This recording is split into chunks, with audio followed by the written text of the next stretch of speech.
everybody. So it is, yeah, I know, right? It's an evening video. That's pretty rare. You don't see that very often. But it's 8 p.m. or right close to it. I do believe it's like May 12th, give or take a day or two. My brain is starting to go a little mushy. I am en route to the North Farm currently. I'm about halfway there. You can see some clouds off into the distance there.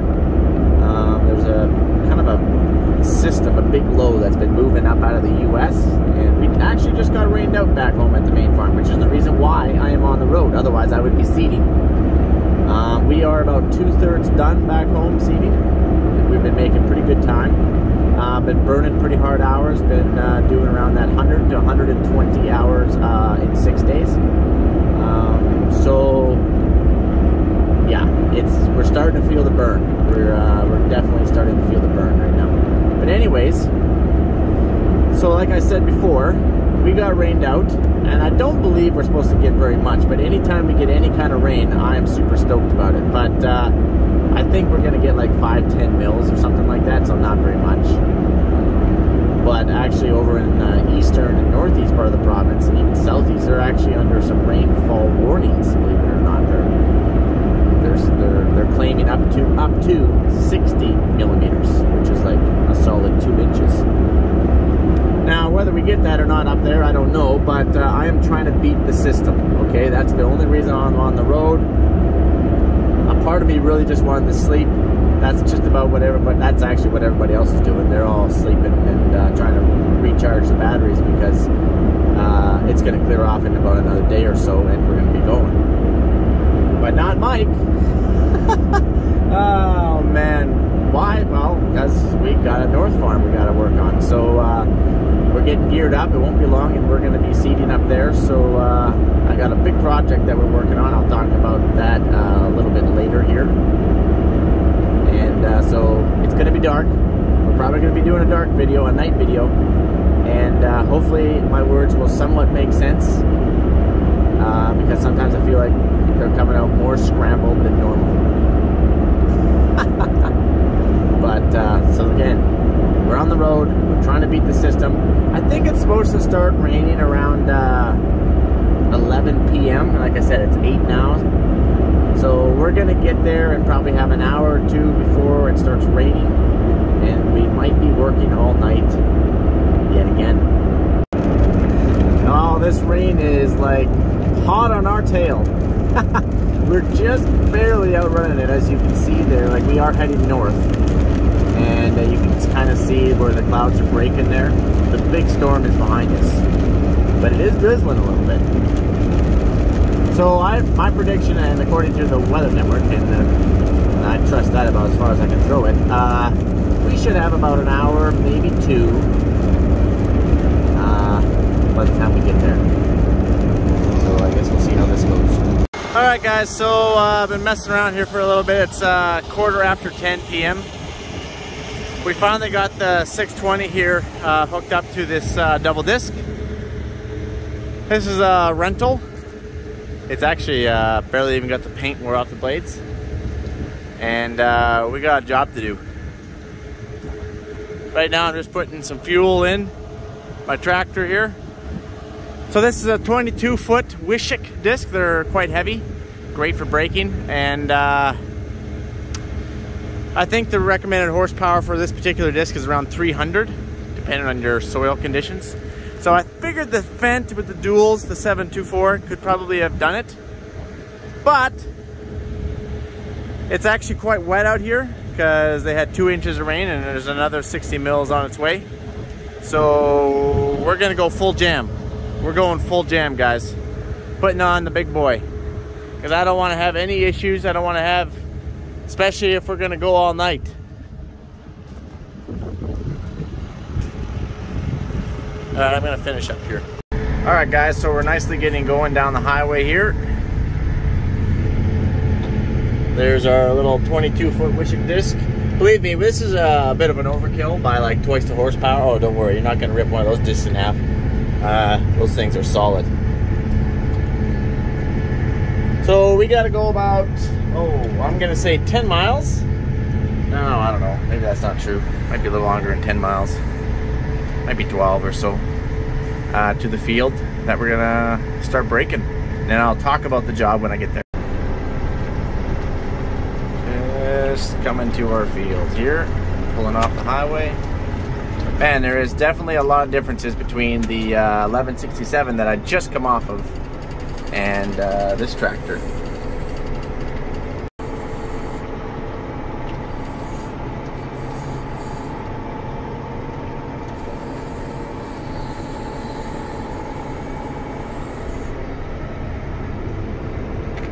Okay, I'm gonna run out and unpin this thing and then wing it down. It's funny because I don't know if this double disc is even as wide as our tractor is. Isn't that sad? I think I'm like 22.6 or something. I can't remember. Maybe I'm 21.6. All right. I know it's pinned up here. Right here. See these? There's two. I'm gonna do these right now. And the other one should be right here. You can't pinch a finger here or something.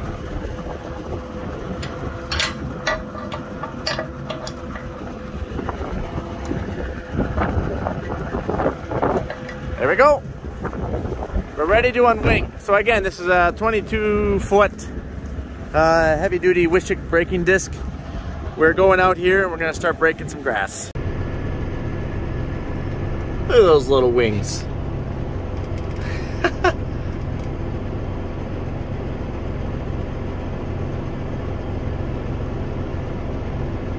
All right, just like that.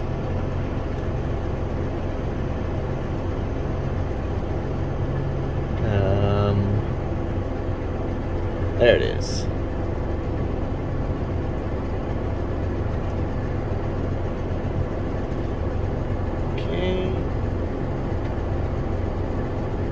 So I know you guys got a ton of questions, and I am going to try and answer as many as I possibly can for you guys. All right. Hydraulics here. Okay, this one's still on float. There we go. Then the up and down. Wait, is there stops? There is. I think there's stops on those ends. I'm going to go take a look.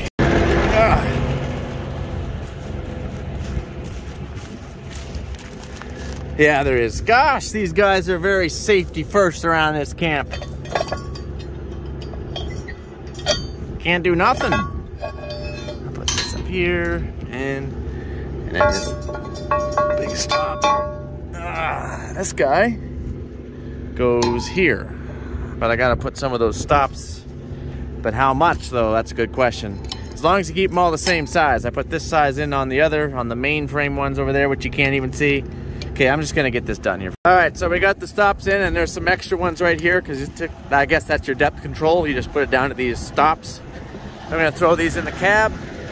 We'll kind of figure out our depth as we go. And we just stuck it in the ground.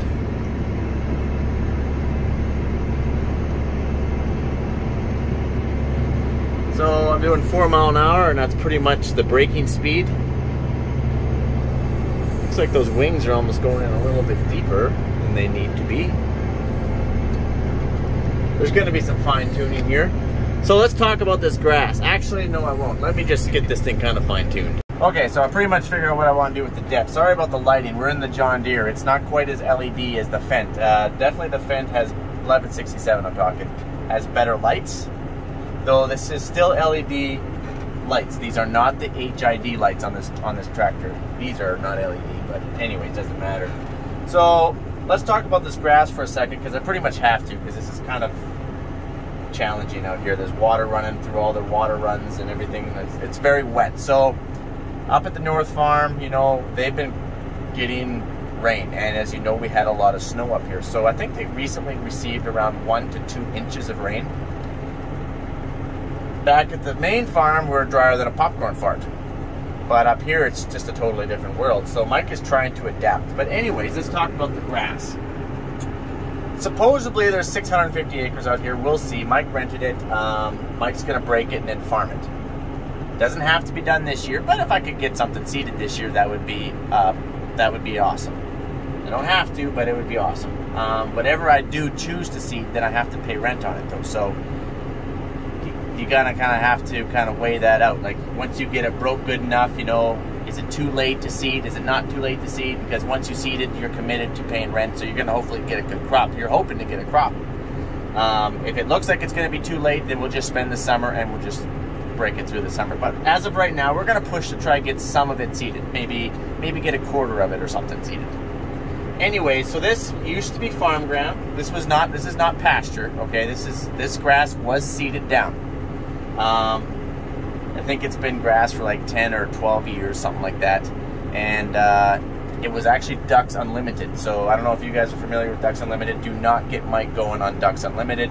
Anyway, they seeded down the grass. They plugged every unnatural and natural, which doesn't even make sense, natural water runs. They put dams in them. They paid somebody. This is a natural water run, natural. And they put dams in it. So I think there's like 100 of these little dams in this section of ground. So let's go out and take a peek at that. Maybe when Mike isn't so dang tired because he hasn't slept in 2 months, we can talk about what Mike thinks about Ducks Unlimited. But anyways, this is a natural water run. Up here at the North Farm, there's tons of natural water runs. They did not only plug the unnatural ones, which makes sense, they plugged the natural ones with dams. So that's damming up all that water and it's just kind of seeping out.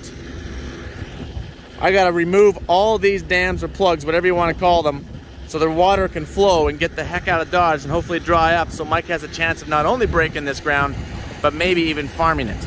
Why would they do that? And whose ground? So they bought the ground, okay? They bought the ground from a farmer, then they paid said farmer or a contractor to seed it all to grass, and then they put like a 10-year easement on it to save the ducks. Now don't get me going in about saving the ducks.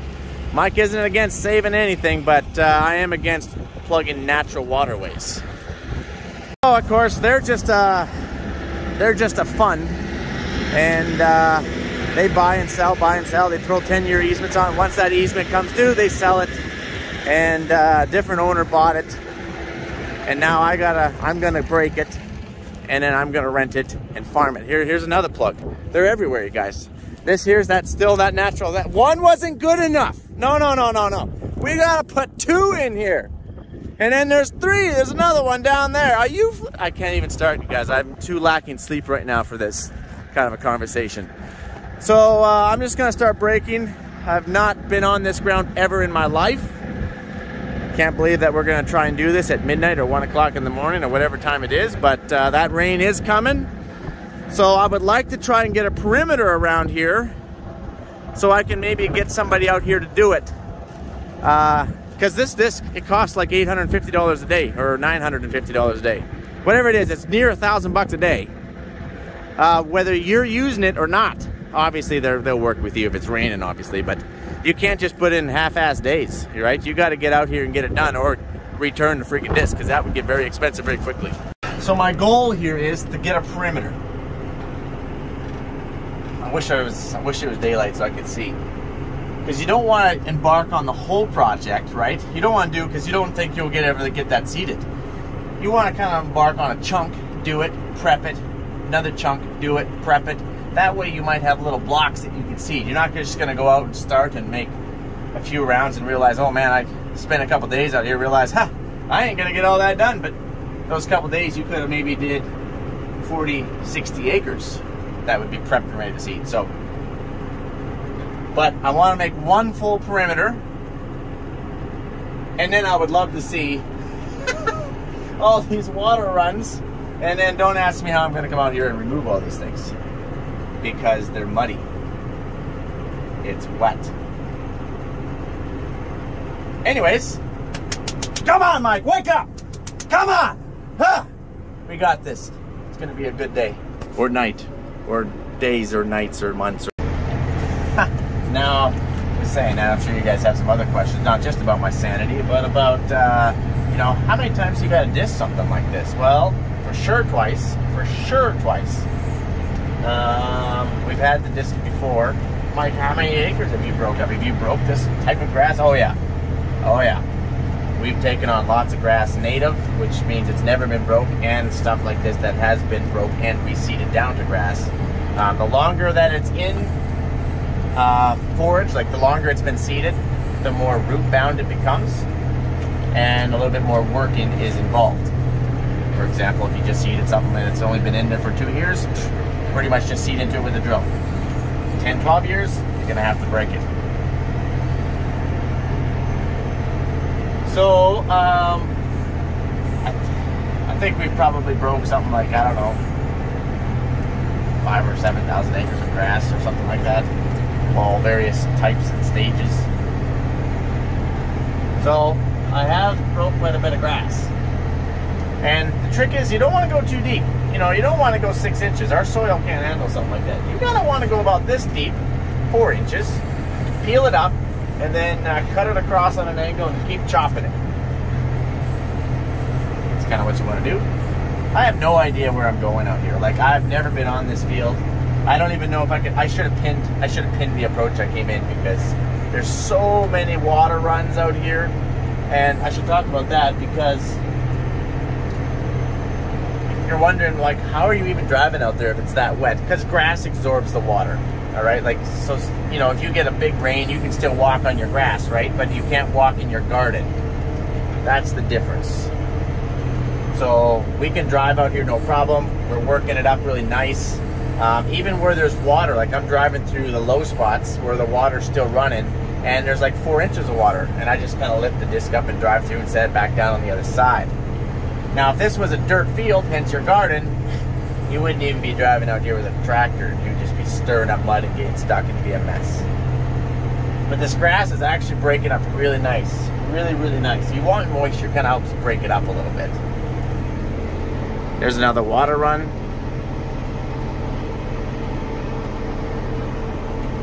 So I can drive right through that. That's just water. I probably won't disc through it. I'll just drive through it. Go, no problem. You stay up on top. Not even, I'm making a little bit of ruts just due to the weight of the machine.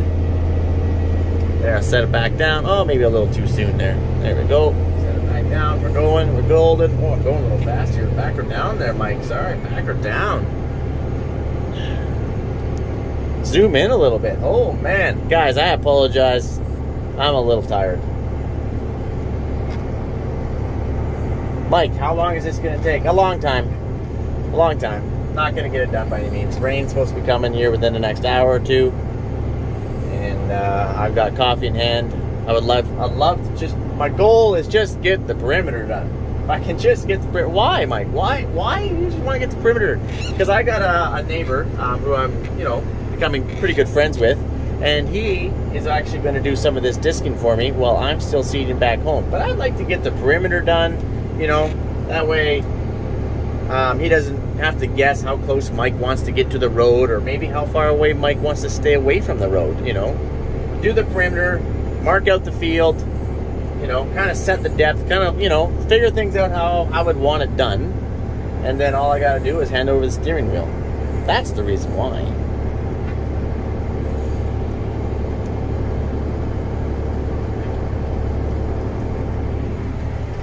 Lots of water around here. Totally different world. Totally different world up here, you guys. But I am glad that I took the big tractor, because I can feel a lot of resistance turning. Like, you can't turn. You cannot turn very sharp at all with these things, okay? The 724, it would be a very big load, because obviously the wetter it is, the harder it's going to pull. So I don't know how I'm going to break this and seed up here at the same time. I'm seeing some bottlenecks coming up. The big thing is this is completely unseedable. This is breakable, but unseedable until we pull out all those little dams. Look, there's another one. Here, I'll just stop here. Look at this. Let's just get out and take a look at this one again. This is not the same one, but they're everywhere. They're absolutely everywhere. Natural water run. What did they do? Like good environmentalists, they dug a hole and put the dirt here and filled it in. Like, I'm sorry, they dug a hole, plugged the dirt, plugged off a natural water run, then willows and stuff grow, and so on and so forth. And boy, if I was the farmer downstream, like back where the water comes, and if that starts backing up water, I would be driving out there myself and unplugging every single one of those things. But let's take a look at the job that we're doing. Kind of hard to tell, it's dark, I know.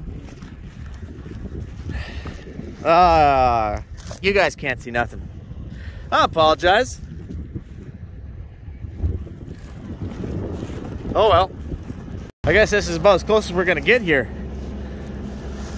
So, we just kind of want to go about that deep.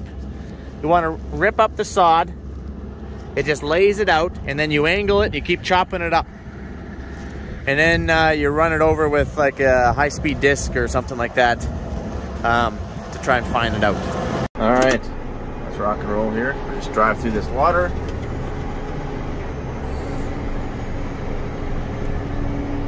Pick up our disc here a little bit. Go. And just set the disc back down. There we go.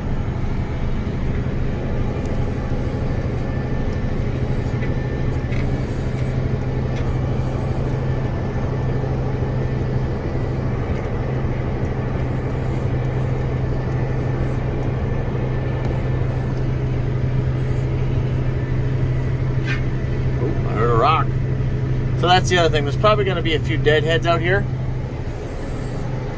But since this was actually farmed 10 or 12 years ago, it shouldn't be too bad, I hope.